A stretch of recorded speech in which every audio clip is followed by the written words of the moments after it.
Recording start कर देते हैं। Okay, recording start. ठीक है, तो हमारा जो टॉपिक है वो है morphology, arrangement and anatomy of bacterial cell. इसमें हमने बहुत सारी चीजें कवर कर ली थी। इसमें हमने शेप, अरेंजमेंट, प्रोकैरियोटिक स्ट्रक्चर में एक्सटर्नल स्ट्रक्चर पढ़ा था, सेल वॉल पढ़ ली थी।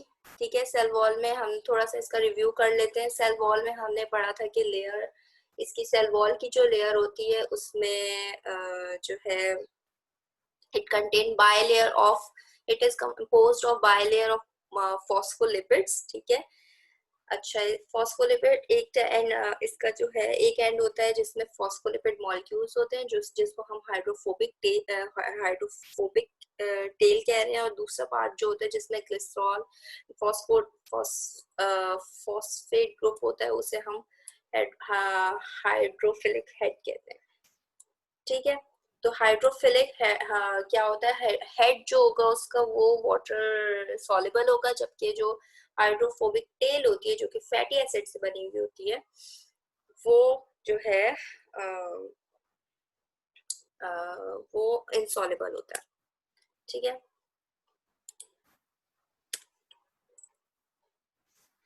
अच्छा जी, इसके बाद ये भी आपको पढ़ लिया था। उसके बाद हमने इसकी परमेबिलिटी पढ़ी थी कि it is selectively permeable, simple diffusion होती है, ट्रांसपोर्ट सिस्टम होता है।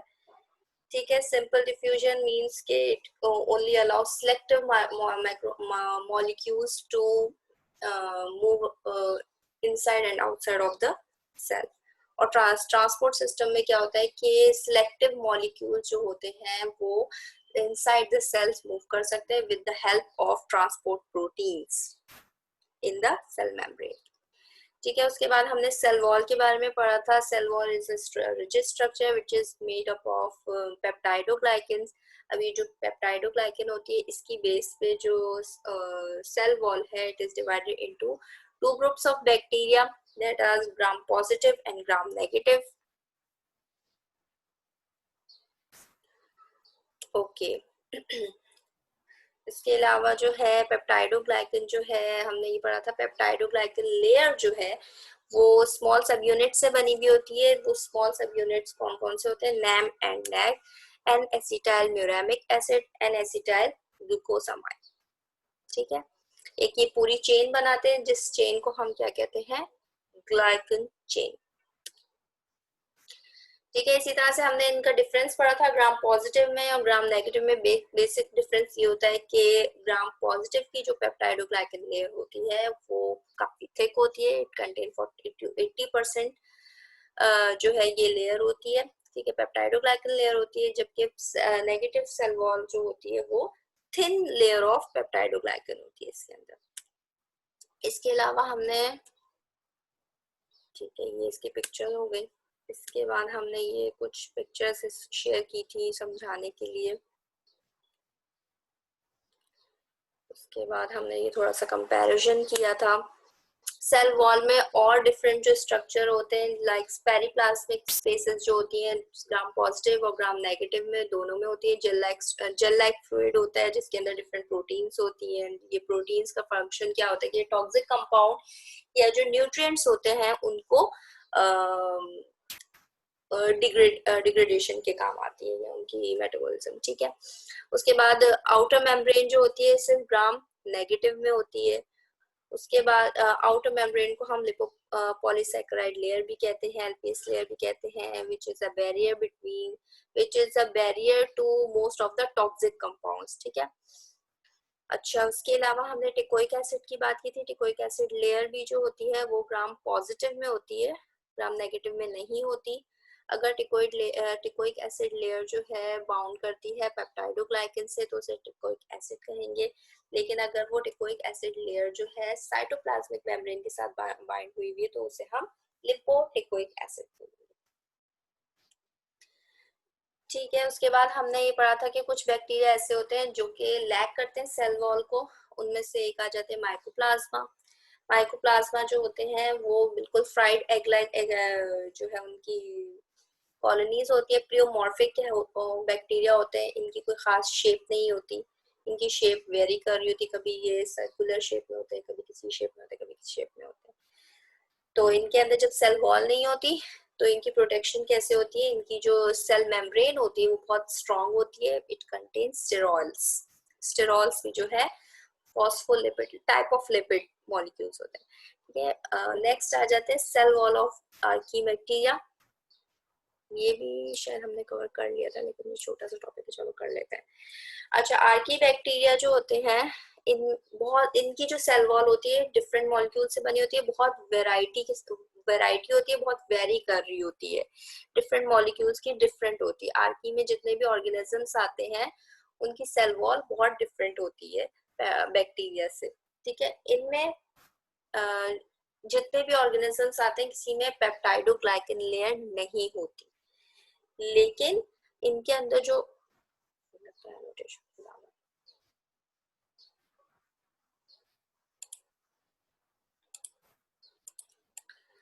अच्छा, तो इनमें जो है पेप्टाइडोग्लाइकन लेयर नहीं होती, इनके अंदर जो लेयर होती है जो सेल वॉल बनाती है वो कहलाती है सूडोपेप्टाइडोग्लाइकन। सूडो का मतलब होता है फॉल्स। ठीक है, पेप्टाइडोग्लाइकन सूडोपेप्टाइडोग्लाइकन से इसलिए कहते हैं क्योंकि उसका केमिकल स्ट्रक्चर या उसका जो केमिकल स्ट्रक्चर होता है वो बहुत ज्यादा सिमिलर टू पेप्टाइडोग्लाइकन होता है, लेकिन इट इज नॉट पेप्टाइडोग्लाइकन, इसलिए उसे जो है पेप्टाइडोग्लाइकन सूडोपेप्टाइडोग्लाइकन कहते हैं। नेक्स्ट आ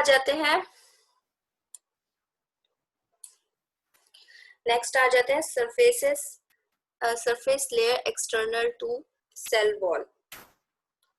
ठीक है, ये वो लेयर्स हैं जो कि अच्छा हमने पहले पढ़ा कि सेल मेम्ब्रेन उसकी जो है सेल की सेल बाउंड्री होती है।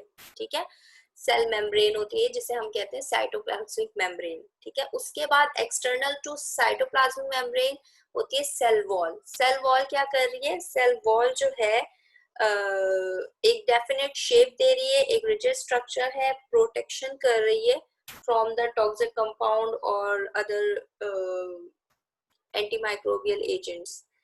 ठीक है, तो उसके बाद ठीक है, ये तो एक्सटर्नल स्ट्रक्चर हो गया। इसके बाद भी एक लेयर होती है जो कि कुछ ऑर्गेनिजम्स में प्रेजेंट होती है, सब में प्रेजेंट नहीं होती। ठीक है, अब ये लेयर जो है अच्छा सेल वॉल के बाद भी जो लेयर प्रेजेंट होती है वो कहलाती है ग्लाइकोकैलिक्स। ठीक है, सेल वॉल के बाद भी ये एक लेयर जेली लाइक लेयर होती है जिसे हम ग्लाइकोकैलिक्स कह रहे हैं। ठीक है, it has a gel like appearance. ठीक है, तो इनका फंक्शन क्या होता है, ये नंबर 1 प्रोटेक्शन भी प्रोवाइड करते हैं, दूसरा अटैचमेंट भी प्रोवाइड करते हैं। तो ये जो ग्लाइकोकैलिक्स है it is external to cell wall. ठीक है, अगर जो है ठीक है, अगर ये जो जेल लाइक लेयर है अगर ये डेफिनेट शेप में है, ठीक है, ग्लाइकोकैलिक्स जो है अच्छा दोबारा से पढ़ ले समझ लेते हैं इसको। ठीक है, हमने अभी तक सेल वॉल की बात कर रहे थे, सेल वॉल के बाहर भी एक एक्सटर्नल लेयर हो सकती है। अब तक हम जो पढ़ रहे थे आउटर लेयर जो पढ़ रहे थे वो सेल वॉल पढ़ रहे थे कि जो सेल वॉल है उसकी प्रोटेक्शन भी प्रोवाइड कर रही है, उसको जो है एक खास शेप भी दे रही है। इसी तरह से अब हम सेल वॉल के बाहर भी एक लेयर हो सकती है, ठीक है, जिसे हम ग्लाइकोकैलिक्स कह रहे हैं, और वो जो लेयर होती है वो जेली लाइक होती है लेयर। ठीक है, which is important for attachment and protection also. ठीक है, अब अगर ये जो लेयर होगी इसकी कोई खास डेफिनेट शेप में होगी तो उसे हम कहेंगे कैप्सूल।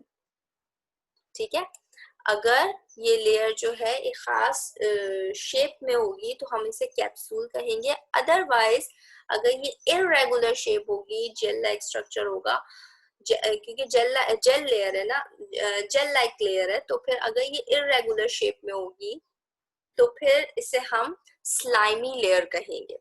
ठीक है, इसकी अपीयरेंस कुछ इस तरह की होती है। अब आप यहाँ पर दो पिक्चर्स देख रहे हैं,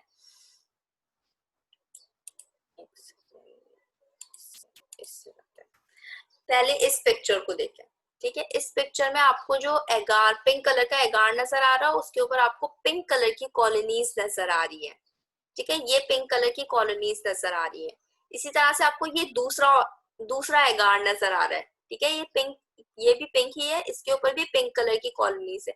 लेकिन इस कॉलोनी में और इस कॉलोनी में आपको क्या कोई डिफरेंस नजर आ रहा है? आपको लग रहा है कुछ डिफरेंट है ये और ये कॉलोनीज एक दूसरे से? चैट में बता दें कुछ समझ, कुछ डिफरेंट लग रही है, दोनों सेम कॉलोनीज लग रही हैं?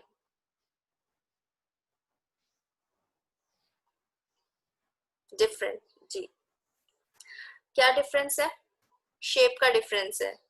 शेप का क्या डिफरेंस है? ये भी सर्कल है, ये भी सर्कल है।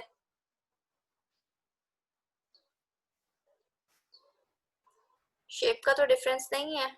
ये तो, ये भी स्फेरिकल है, ये भी स्फेरिकल है। Exactly exactly.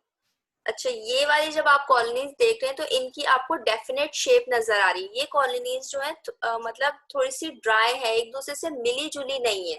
जबकि ये वाली जो कॉलोनीज है इसमें आपको कोई अलग कॉलोनी नजर नहीं आ रही, आपको इसमें सब ऐसा लग रहा है बहुत ज्यादा एक दूसरे के साथ मिले जुले हैं, एक मतलब मॉइस्ट सी लग रही है।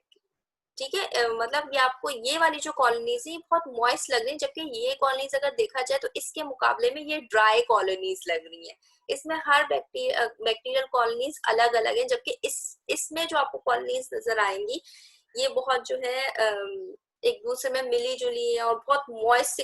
इनफैक्ट ये कॉलोनीज जब आप लेंगे तो एक जो है थ्रेड लाइक स्ट्रक्चर आपको नजर आएगा इसमें से।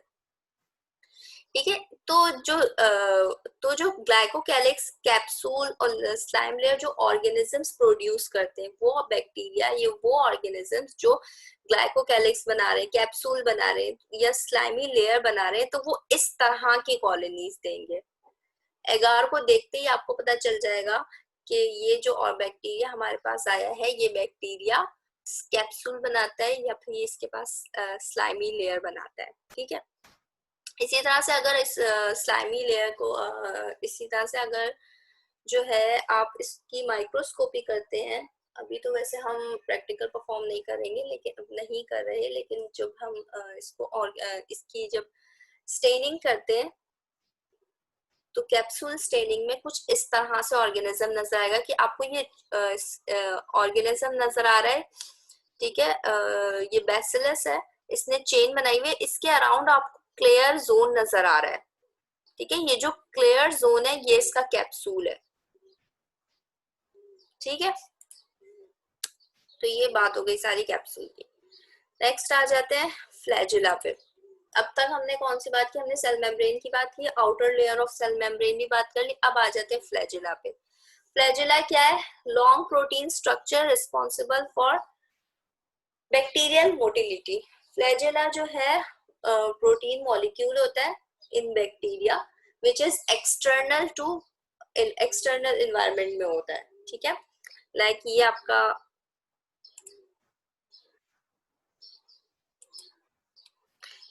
बैक्टीरिया है। ठीक है, तो इसका जो फ्लैजिला होगा ये इन्वायरमेंट में होगा। ठीक है, विद इन द सेल नहीं होता है, ये आउटसाइड द सेल होता है। ठीक है, अच्छा जी, अब जो है बैक्टीरिया फ्लैजिला क्यों यूज करता है? फ्लैजिला जो होता है मोटिलिटी के लिए, उसकी मूवमेंट के लिए यूज होता है, लेकिन समटाइम्स फ्लैजिला जो है डिजीज कॉज करने के लिए भी काम आता है। For example Helicobacter pylori. ठीक है, हेलिकोबैक्टर पाइलोरी एक ऐसा बैक्टीरिया है जो कि गैस्ट्रोइंटेस्टिनल ट्रैक्ट में मौजूद है। ठीक है, ये बैक्टीरिया जो है number one spiral shape bacteria होता है। स्पाइरल शेप मैंने आपको पहले भी बताई थी कि रॉड शेप होते हैं, लेकिन उसके अंदर बहुत सारे कर्व्स होते हैं। तो ये जो हेलिकोबैक्टर बैक्टीरिया होता है ये जो है स्पाइरल शेप बैक्टीरिया होता है और जिसके एक एंड पे जो है फ्लैजिला होता है। ठीक है, अब ये बैक्टीरिया क्या करता है कि जब इस बैक्टीरिया को इन्फेक्शन कॉज करना होता है गैस्ट्रोइंटेस्टिनल ट्रैक्ट में, तो ये फ्लैजिला अपना यूज करता है, जिसकी वजह से ये डिजीज कॉज कर देता है गैस्ट्रिक अल्सर।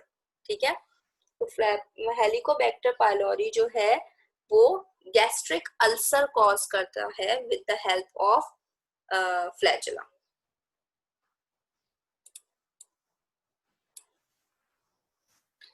ठीक है, ये हो गया फ्लैजिला। अच्छा जी, अब इसके थोड़ा सा स्ट्रक्चर पढ़ लेते हैं। अच्छा जी, फ्लैजिला जब आप माइक्रोस्कोपी करेंगे तो वो कुछ इस तरह से आपको नजर आता है। कुछ बैक्टीरिया ऐसे होते हैं जिनके पास सिर्फ सिंगल फ्लैजिला होता है, कुछ ऐसे होते हैं जिनकी ओवरऑल बॉडी पर फ्लैजिला प्रेजेंट होते हैं, कुछ ऐसे होते हैं बैक्टीरिया जिनकी एक पोल पर फ्लैजिला होता है, दूसरे पोल पे फ्लैजिला नहीं होते। तो जब उसकी माइक्रोस्कोपी करते हैं तो हमें इस तरह से कुछ स्ट्रक्चर नजर आता है। अच्छा जी, तो फ्लैजिला के स्ट्रक्चर एंड अरेंजमेंट पे आ जाते हैं। First, there are three basic parts. Flagella के थ्री बेसिक पार्ट्स हैं।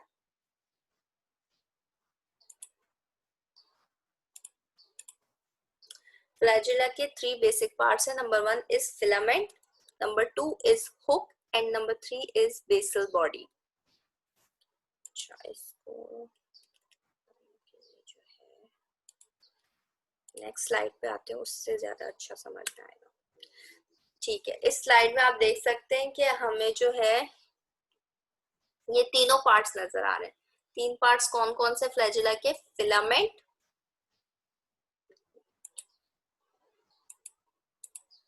नंबर वन इज फिलामेंट, ये फिलामेंट हो गया। ठीक है, number two is hook. Hook जो है कर्व लाइक, ये जो कर्व स्ट्रक्चर आपको नजर आ रहा है ये हुक है। उसके बाद आ जाता है बेसल बॉडी, इससे हम कह रहे हैं पूरा बेसल बॉडी। ठीक है, तो फिलामेंट क्या है? फिलामेंट जो है प्रोटीन स्ट्रक्चर है, स्मॉल सब यूनिट ऑफ प्रोटीन से बना हुआ है। प्रोटीन के यूनिट्स जो प्रोटीन यूनिट्स जो है चेन स्ट्रक्चर बनाते हैं that are twist around to form helical structure. ठीक है, ये हेलिकल स्ट्रक्चर बनाते हैं प्रोटीन मॉलिक्यूल्स चेन्स के साथ। ठीक है, इससे इसकी जो प्रोटीन्स फ्लैजिला में जो स्मॉल प्रोटीन सब यूनिट्स हैं जो चेन बना रही हैं उसे हम कहते हैं फ्लैजिलिन। फ्लैजिलिन प्रोटीन सब units that make up the filaments. ठीक है, नेक्स्ट पार्ट आ जाता है हुक। ठीक है, अच्छा ये जो फिलामेंट पार्ट है ये आउटसाइड द सेल होगा। ठीक है, उसके बाद जो फिलामेंट को कनेक्ट कर रहा है सेल के साथ वो आता है हुक। ठीक है, हुक वो स्ट्रक्चर है that connects the filament with the cell. उसके बाद आ जाता है बेसल बॉडी। बेसल बॉडी क्या करती है कि ये पूरा इसका जो है ये इसकी बॉडी है जो कि फिलामेंट को, पूरे फिलामेंट को आपके सेल मेम्ब्रेन, सेल वॉल के साथ जो है कनेक्ट कर रहा है। ठीक है, सेल मेम्ब्रेन, सेल वॉल के साथ जो है बेसल बॉडी जो होती है इसकी connect the filament and hook with the cell. ठीक है, नेक्स्ट बात कर लेते हैं पिलाय की।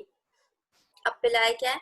जिस तरह से हमने वो पढ़ा, फिलामेंट पढ़ा, that are used for, filaments are used for motility and sometimes for disease, causing disease।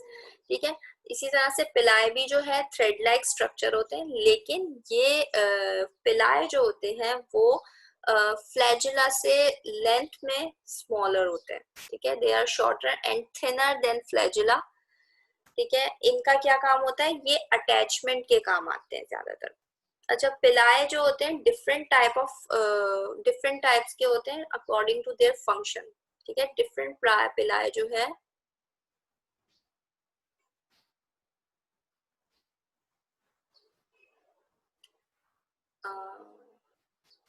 ठीक है, मैं लास्ट में आपके क्वेश्चंस लेती हूँ, तो जो रिपीट करना होगा तो वो मैं आपको फिर बता देती हूँ। ठीक है, पिलाए की बात कर रहे थे। फिलामेंट्स जो होते हैं, सॉरी, फ्लैजिला जो हम बात कर रहे थे वो लॉन्ग थ्रेड लाइक स्ट्रक्चर होते हैं, जबकि जो पिलाए होते हैं वो भी थ्रेड लाइक स्ट्रक्चर होते हैं, लेकिन they are shorter and thinner than flagella. ठीक है, और उनका जो बेसिक पर्पस होता है वो अच्छा डिफरेंट पर्पस होते हैं पिलाए के, according to their function they are named. ठीक है, they are named according to their function. ठीक है, अगर पिलाए प्रेजेंट है फॉर द अटैचमेंट, अगर पिलाए स्मॉल पिलाए प्रेजेंट होंगे फॉर अटैचमेंट तो उसका ना तो उसे हम कहते हैं फिम्ब्राई। इसी तरह से कुछ पिलाए ऐसे भी होते हैं जो कि transfer of DNA molecule from one organism to other organism भी यूज होते हैं। ठीक है, तो वो उनका मुझे भी नाम नहीं याद आ रहा, तो फिर खैर, तो पिलाए जो होते हैं थ्रेड लाइक स्ट्रक्चर होते हैं, डिफरेंट फंक्शन होता है, कुछ जो है अटैचमेंट के काम आते हैं, कुछ ऐसे होते हैं जो कि डीएनए ट्रांसफर के लिए भी काम आते हैं। अच्छा, उसका नाम एफ पाइलस होता है, जो अटैचमेंट जो ट्रांसफर ऑफ डीएनए काम आता है। ठीक है, नेक्स्ट आ जाते हैं क्रोमोसोम। क्रोमोसोम क्या है? क्रोमोसोम है DNA long thread like structure of DNA. ठीक है, क्रोमोसोम जो है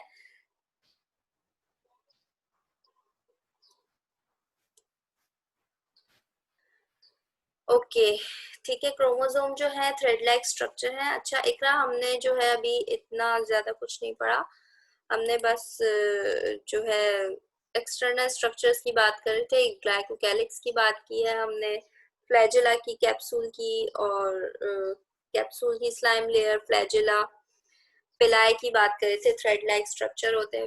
फ्लैजेला के बारे में हमने पढ़ा कि मूवमेंट के लिए काम आते हैं। इसी तरह से जो है पिलाई जो है,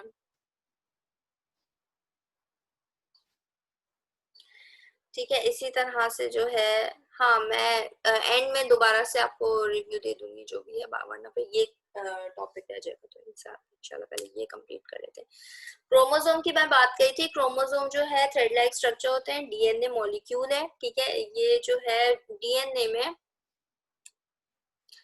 अच्छा ये जो है single circular double stranded DNA सब double stranded molecule that contain all the genetic information required by a cell. ठीक है, क्रोमोसोम्स क्या होते हैं? क्रोमोसोम्स वो जो है लॉन्ग थ्रेड लाइक स्ट्रक्चर होता है। ठीक है, डबल स्ट्रैंडेड मॉलिक्यूल है जिसमें सारी जेनेटिक इंफॉर्मेशन प्रेजेंट होती है। बैक्टीरिया बैक्टीरियल क्रोमोसोम जो होता है वो मतलब एक कॉइल्ड स्ट्रक्चर है, एक खास रीजन में प्रेजेंट होता है जो कि जेल लाइक रीजन होता है। जेल लाइक रीजन में ये बैक्टीरियल क्रोमोसोम प्रेजेंट होता है। ठीक है, उस रीजन को हम कहते हैं न्यूक्लियोइड। यहाँ जैसे आपको नजर आ रहा है कि ये क्रोमोसोम है, एक दूसरे के साथ कॉइल्ड हुआ है, एक इररेगुलर मास बना रहा है, तो ये बैक्टीरियल क्रोमोसोम है। और ये आपको इसके इर्द गिर्द एक जेल टाइप मटेरियल नजर आ रहा है, ये इसका जो है न्यूक्लियोइड है। तो बैक्टीरिया में बाकायदा एक न्यूक्लियस नहीं होता। ठीक है, बैक्टीरिया में पूरा बाकायदा न्यूक्लियस नहीं होता, जैसे हम दूसरे सेल्स में पढ़ते हैं कि एक न्यूक्लियस होता है, वो सेल मेम्ब्रेन के अराउंड होता है। बैक्टीरिया में ऐसा कुछ नहीं होता। बैक्टीरिया में जो क्रोमोसोम होता है एक खास रीजन में प्रेजेंट होता है, उस रीजन में जेल लाइक रीजन में प्रेजेंट होता है, उस रीजन को हम कहते हैं न्यूक्लियोइड। ठीक है, इसमें सारी जेनेटिक इंफॉर्मेशन होती है कि बैक्टीरिया कैसे और कब जो है रेप्लिकेट करेगा, क्या क्या मेटाबॉलिक एक्टिविटीज करेगा, क्या क्या ऑर्गेनिज्म से अपने आप को रेजिस्ट करवाएगा, ये सारी इंफॉर्मेशन जो होती है क्रोमोसोम में होती है। ठीक है, और क्रोमोसोम में भी क्रोमोसोम जैसे हम बात करते हैं कि प्रोटीन है, उसका सब यूनिट जो है क्या होता है? अमाइनो एसिड होता है। पेप्टाइडोग्लाइकन है, उसके हमने सब यूनिट्स क्या पढ़े? उसके सब यूनिट्स होते हैं नैम और NAG, N acetyl muramic acid, N acetyl glucosamine. ठीक है, इसी तरह से जो क्रोमोसोम होते हैं उसके ऊपर भी छोटे छोटे से सब यूनिट्स होते हैं जो कि सारी ये जो जेनेटिक इंफॉर्मेशन है उसको कैरी करते हैं। उसे हम क्या कहते हैं? उन्हें हम कहते हैं जीन्स।